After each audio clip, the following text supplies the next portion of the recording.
कांग्रेस के पूर्व विधायक कुणाल चौधरी ने मुख्यमंत्री डॉक्टर मोहन यादव के विदेश दौरे को लेकर तीखा हमला बोला है।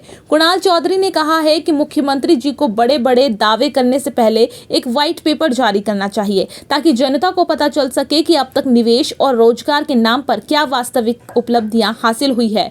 उन्होंने कहा है कि जब से भारतीय जनता पार्टी की सरकार है और जब से मोहन यादव मुख्यमंत्री बने हैं तब से रोड शो, विदेश यात्राएं और इन्वेस्टर मीट तो लगातार हो रही है, लेकिन जमीन पर इनके नतीजे कहां हैं। उन्होंने सवाल उठाया है कि अब तक कितने इन्वेस्टर मीट सफल रही, कितने निवेश वास्तव में धरातल पर उतरे और कितने उद्योगों को बढ़ावा मिला और प्रदेश के युवाओं को कितना रोजगार मिला।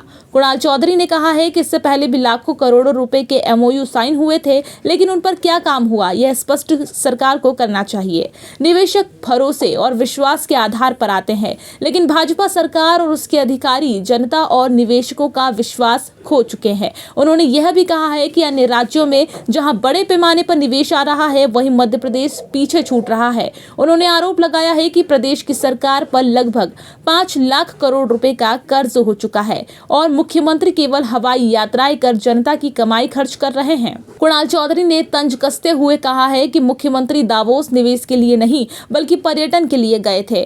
कुणाल चौधरी ने कहा कि मुख्यमंत्री जी को बड़े बड़े दावे करने से पहले एक व्हाइट पेपर जारी करना चाहिए ताकि जनता को पता चल सके कि अब तक निवेश और रोजगार के नाम पर क्या वास्तविक उपलब्धियां हासिल हुई हैं।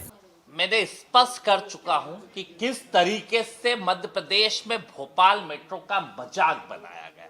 ये मेट्रो है, गाड़ी है या रेल गाड़ी है। 2002 में इसकी डीपीआर बनती है, बाबूलाल गौर साहब के समय इसकी डीपीआर बनती है, बनते बनते अब तक पहुंचती हो। जिस तरीके से इसके अंदर खामियां है, मैं अगर इसकी डीपीआर के अंदर जाऊंगा और जो मेट्रो के प्रोजेक्ट में जाऊंगा तो जितने आसपास स्टेशंस बनाए कि 1 किलोमीटर में 3-3 स्टेशंस बनाए, किस इंजीनियर ने बनाए ये समझ से परे है। जो डीपीआर होना चाहिए थी, जिस तरीके से इसको सभी लोगों के लिए करना चाहिए था, आज हालत ये है कि 15,000 रुपए रोज की उससे इनकम है और 15 लाख से ऊपर का खर्चा है। पहले उसकी डीपीआर सही बनाए, सही जगह स्टेशन बनाए, रास्ते का, रोड मैप का, किन रूटों के ऊपर हमें लोग मिलेंगे, किन रूटों को हमें भविष्य के लिए तैयार करना है बेहतर रूप से।